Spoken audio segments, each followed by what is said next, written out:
Right, time for the final lesson.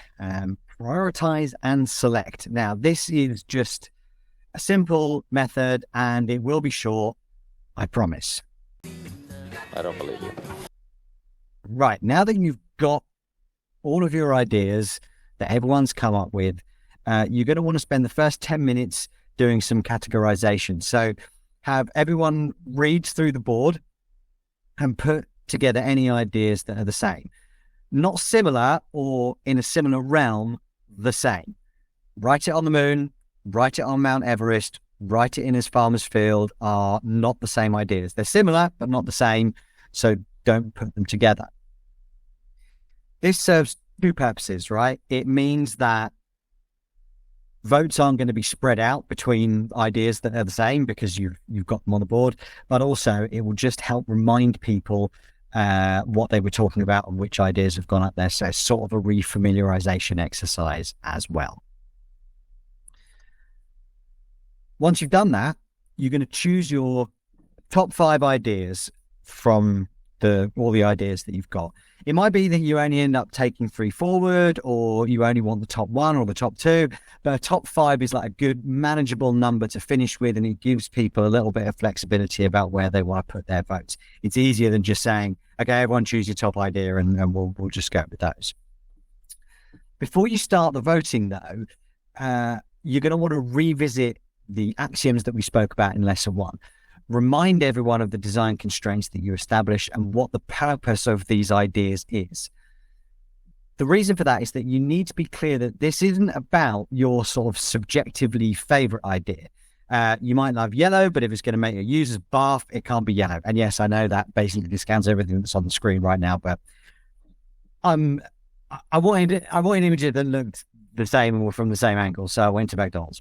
Shut up. Anyway, it's really important that you're choosing the best ideas based on what you know about your users and the guardrails you set out, not the one that you just like the most.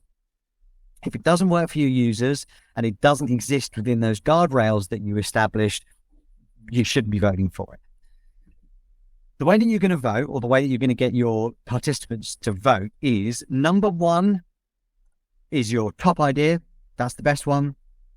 Number 2 is the second favorite idea, and so on and so forth. 3, 4, 5 is the one that you like the least.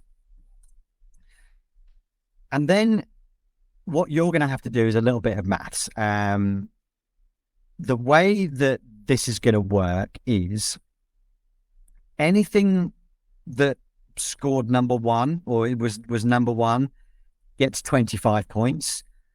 Any number 2s score 18 points. Number 3s score 15 points. 4s get 12. 5 get 10. Okay? So, in the case of the chicken nuggets, you've got 25 points, 25 points, 18 points, 18 points, 15 points, and you're going to want to add all of those together, and it will end up looking something like this. You've got 101 points for the chicken McNuggets, you've got 59 for your filet of fish, 98 for your Big Mac, 60 for your double cheeseburger, and 85 points for the quarter pounder with cheese. So what you'll have then is a really, nicely weighted towards the number 1s, with the number 5s getting a little bit less, less importance, way of prioritizing your ideas, figuring out which are the ones that you want to take forward. And that basically is it. If you put all of these things in place, establish your axioms, run the brainstorm properly, do the prioritization, give 30 minutes for each thing, spend time especially on getting that understand bit of it done and the prioritization bit of done, you should now have had a brainstorm that is useful, productive, inclusive for the participants, fun, and most importantly of all, doesn't suck.